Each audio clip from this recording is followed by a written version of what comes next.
سلام. در یکی از پست های اخیر من مطرح کرده بودم که غربالگری ژنتیکی فقط برای بارداری های پرخطر انجام میشه یا برای همه مادران.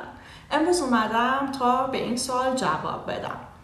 غربالگری ژنتیکی برای مادران باردار معمولاً به منظور شناسایی وجود ناهنجاری های ژنتیکی در جنین انجام میشه، مثل سندرم داون، تریزومی 13 و 18.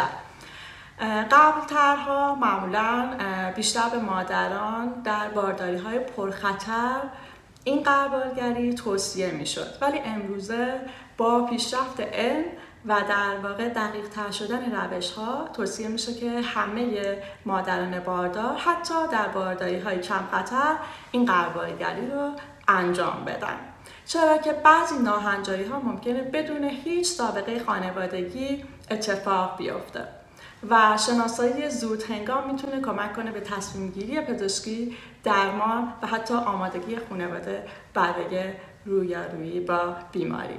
ممنونم که همراه من هستین.